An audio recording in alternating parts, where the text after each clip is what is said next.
Dubbed the King of Country Music, George Strait earned his right to contend for that title thanks to years of talent, hard work, and the fact that he introduced the world to raw, hardcore country music, and people loved it.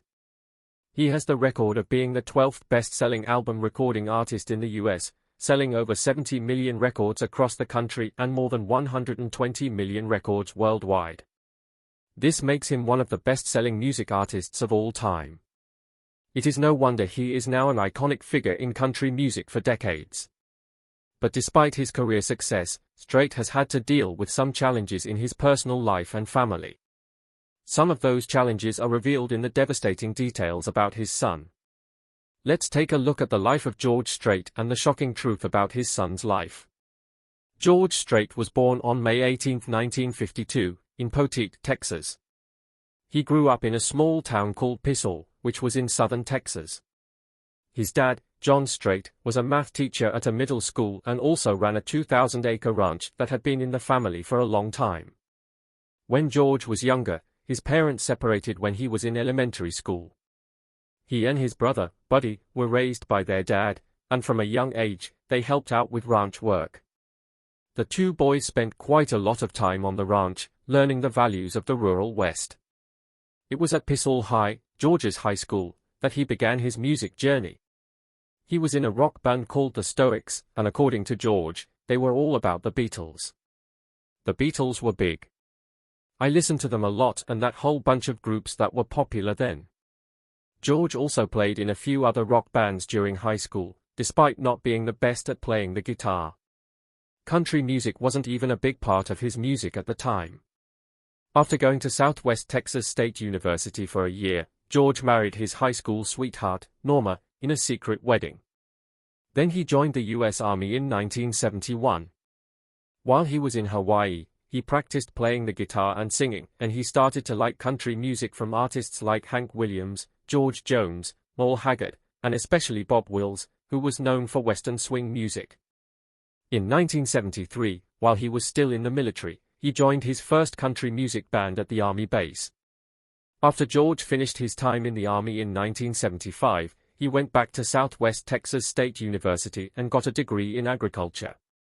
In 1979, while he was at the university, he joined a country band called Stony Ridge after he saw their flyer at school. He changed the band's name to the Ace in the Hole Band and became the lead singer. They played gigs regularly at clubs near the campus. They played at various bars in South and Central Texas, even as far as Huntsville and Houston. They became popular locally and got to open for big acts like the Texas Playboys. They got the chance to record some songs George wrote, like That Don't Change the Way I Feel About You, and I Can't Go On Dying Like This, for a small label in Houston called D Records. Unfortunately, the songs didn't become very famous, so George kept working on his family's ranch during the day to earn extra money. While George kept playing with his band, he had no connections in the music industry. But his friend V. Roy, who ran a bar where George's band performed, worked for a big record label before opening his bar. Roy convinced some people from Nashville to come to Texas and hear George and his band play. They liked the music but thought the band's Western swing sound wouldn't sell well, so they left without offering a deal. George himself went on many trips to Nashville, trying to get a record deal, and was rejected by every label because, just like those who had come to watch him, the big shots in the industry weren't sure about his traditional style in a market that was more into a polished image and pop country sound at the time. With his music not getting the recognition he wanted in Nashville, George thought about quitting music. Not long after, he was offered a job designing cattle pens and was going to take it. He even told his band he was leaving, but his wife talked him into giving music one more year.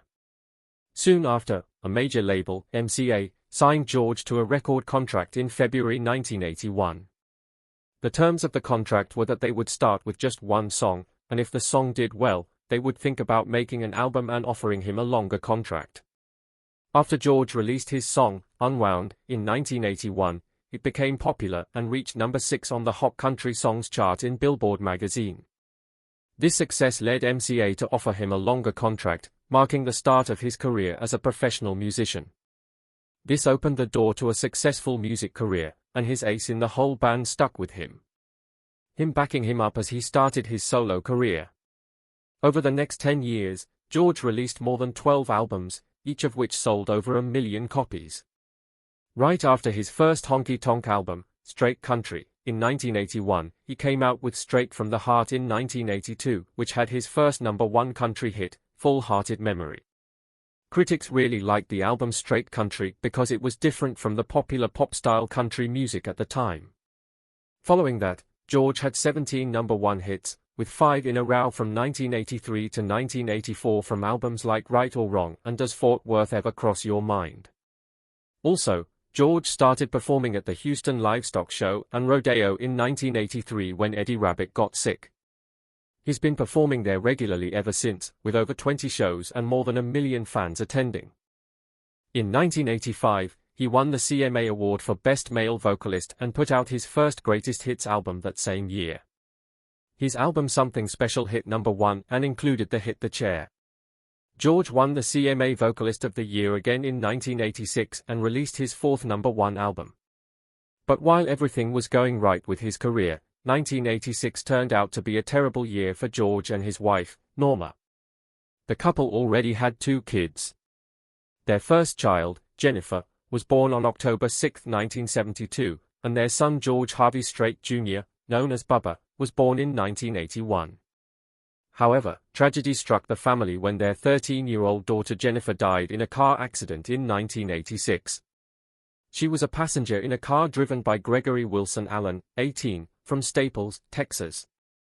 The accident was caused by excessive speed and improper handling of the car, resulting in the vehicle flipping over. Jennifer, who was not wearing a seatbelt, was partially ejected and died instantly.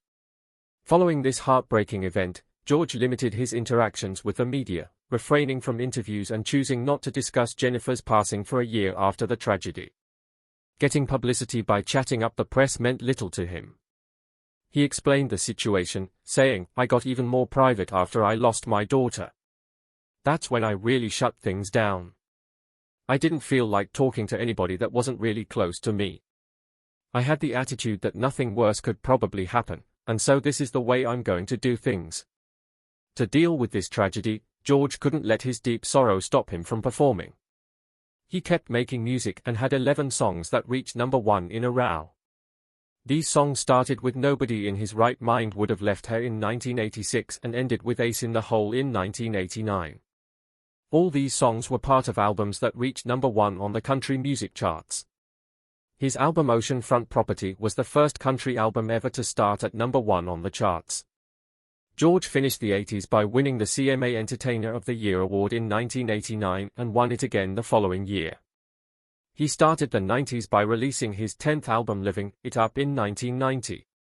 This album had 2 songs that reached #1, Like Love Without End, Amen, and I've Come to Expect It From You. Both of these songs stayed at the top spot for 5 weeks. The following year, he released Chill of an Early Fall, which also got good reviews. Entertainment Weekly mentioned that this album showed a change for George, moving away from his usual style to try new things. It had hits like If I Know Me and You Know Me Better Than That. But his streak of 31 top 10 hits ended with his cover of Lovesick Blues, which only reached #24. Despite this, the album reached #4 on the charts, breaking his run of 8 top charting albums.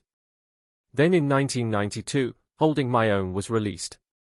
Although it didn't have any #1 hits, it did have 2 songs in the top 5. Later that year, George started acting in movies with Pure Country. He sang many popular songs for the movie like I Cross My Heart, Heartland, Where the Sidewalk Ends, and The King of Broken Hearts. In 1995, he released a special collection called George Strait Out of the Box with 4 discs, which sold over 5 million copies. Until now, George Strait Out of the Box is the best-selling box set ever in country music history. In the late 1990s, George put out some great albums like Blue Clear Sky in 1996, Carrying Your Love With Me in 1997, and One Step at a Time in 1998. He finished the 90s with the album Always Never the Same in 1999. It reached #2 on the country charts and also made it to #6 on the Billboard 200. Just like his successful Pure Country album, critics had mixed feelings about the album, but Entertainment Weekly said that by this point in his career, George could take even the lightest material and make it a hit on the radio with his style and grace. In total, George had 17 #1 hits on the Billboard Country Airplay charts. Charts in the 90s set him up for continued success in the new century. Then, in September 2000, his album called George Strait came out with hit songs like Go On, If It's Going to Rain, and She Took the Wind from His Sails. These songs were very popular with country music fans. George's whole album went platinum the year he received the National Medal of the Arts from President George W. Bush.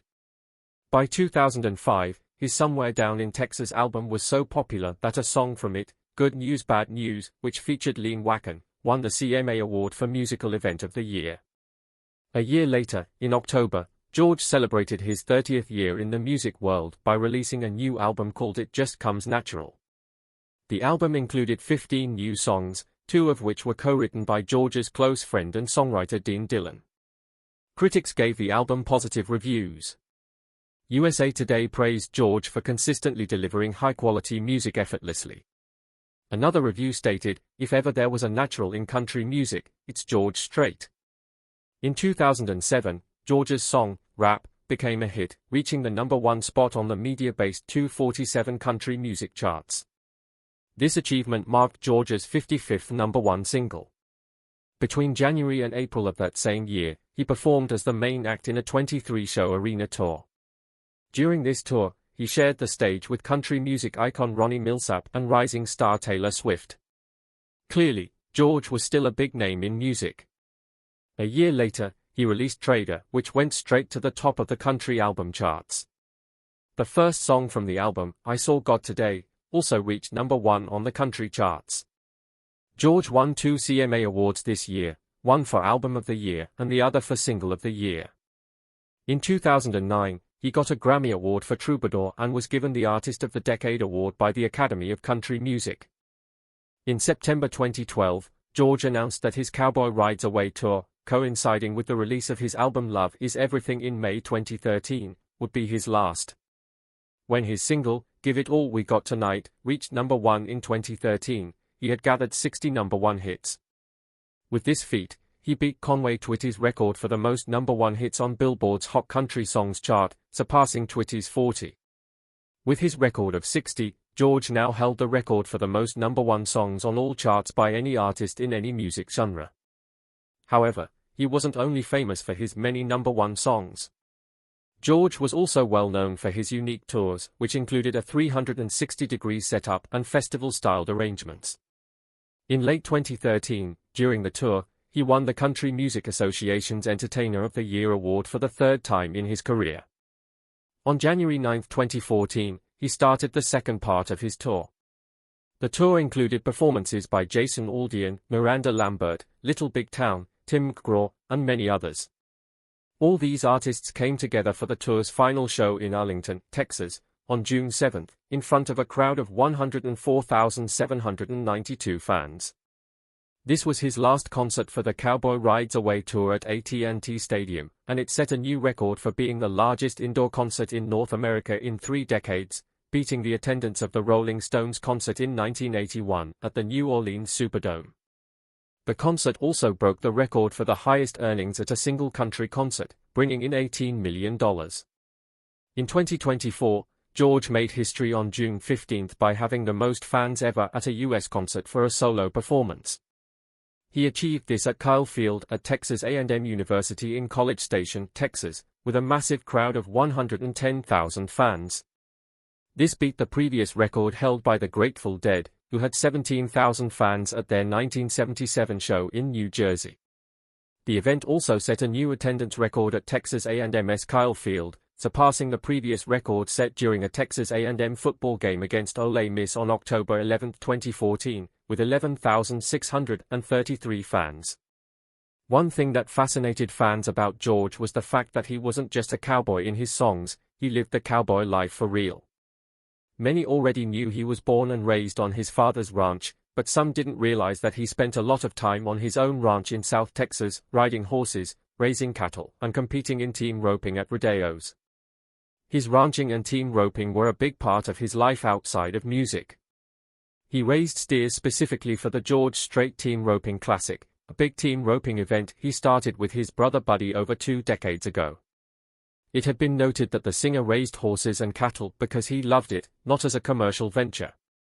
George's love for ranching had been passed down from his father, and George was more than happy to find out that his son, George Jr., loved it too. The activity too, they spent days together running the ranch. George Jr., also called Bubba by close family members, had also become good at roping, following in his father's footsteps. He did well in high school rodeos and was on the Texas A&M University rodeo team, and George couldn't be prouder as he declared, "I enjoyed doing everything with my son." Bubba started competing in rodeo while at college. He then became a roper with the Professional Rodeo Cowboys Association, as reported by the Arkansas Democrat-Gazette. He took part in various events such as the 2004's 22nd annual George Strait Team Roping Classic. However, he had to stop roping for a while after he almost cut off his index finger in an accident with a loop. Rodeo is a big part of the Strait family. George himself had organized the Team Roping Classic for 35 years, finishing the event in 2017. He once shared with the Team Roping Journal that team roping was his passion and his proudest moment in the sport was winning with his son. He stated, "It's the greatest feeling in the world to watch my son win a roping or even to just watch him compete. I'm sure I'm way more nervous than he is when I'm just watching. Bubba and I have been fortunate to win a couple of buckles together, and that, my friends, is the ultimate." Even though he prefers to stay away from the public, Bubba is also involved in the music industry. When he was young, his voice was featured on Heartland, the opening track from George's movie Pure Country in 1992. As he grew up, he collaborated with his father on songwriting, contributing to tracks like Living for the Night and Out of Sight, Out of Mind from the album Twang released in 2009. Bubba continued to co-write songs for George's following 4 studio albums, Here for a Good Time in 2011, Love is Everything in 2013, Cold Beer Conversation in 2015, and Honky Tonk Time Machine in 2019. Even George conceded the fact that his son had helped him get back into writing. "Bubba really got me back into writing. That's been a great experience for me to be able to watch him grow and blossom as a songwriter. He loves it, he plays guitar, and he's doing really well. It's been such a blessing to work with him at this stage of my career." Bubba had always accompanied his father to various events such as the 2007 Country Music Hall of Fame Medallion Ceremony, the 44th Annual Academy of Country Music Awards in 2009, where George was recognized as Artist of the Decade, and the 50th Annual Academy of Country Music Awards in Nashville in 2012. In 2014, Bubba joined his dad on stage in Arlington, Texas for a show during the final stop of George's 2-year The Cowboy Rides Away tour. The father-son duo performed Arkansas Dave, a song he wrote himself. After that concert, George stopped touring, and the performance was recorded for CMT's George Strait, The Cowboy Rides Away live concert special. Bubba, however, hasn't planned to stop writing songs for his dad anytime soon, as he enjoys working with his father. Although he doesn't use social media, his wife, Tamara Strait, often posts pictures of them on Instagram. They had met in 2005 at a San Antonio Spurs game where she was a silver dancer. They got engaged in 2010 and tied the knot that December. The couple has 2 kids, George Harvey Strait III, born in 2012, and Jillian Louise Strait, born in 2016. Tamara once shared on Instagram, "Being married is the toughest thing I've ever done, right before being a parent. It's not always smooth sailing, but I'm so fortunate to have a husband who loves me no matter what, supports me in my work, and most importantly walks in faith with me." In fact, Harvey has joined his grandpa on stage at the Houston Rodeo Show, where they sang George's song, God and Country Music, together. Later, at Game 6 of the 2022 World Series, both he and his sister, along with their mother and grandma Norma, were present. Grandpa George had sported a Houston Astros hat and jersey while he and Harvey did the play ball call. In 2022, George mentioned to Cowboys and Indians that his grandson played drums for a bit and might return to it later, but currently he's into baseball, hunting, and fishing. George also noted that his granddaughter has sung a little, sounding pretty good. While it's too early to predict their paths, George expressed his support for whatever they choose to pursue. George Strait's journey from a small-town boy in Texas to a global country music icon is one of determination, passion, and resilience. Despite personal tragedies and industry challenges, he never wavered in his pursuit of his dreams. Alongside his legendary career, George's close bond with his family, particularly with his son Bubba, has been a testament to his grounded nature and values. Through decades of chart-topping hits and a life rooted in ranching and rodeo, George Strait has truly become a beloved icon of country music, if not its true king.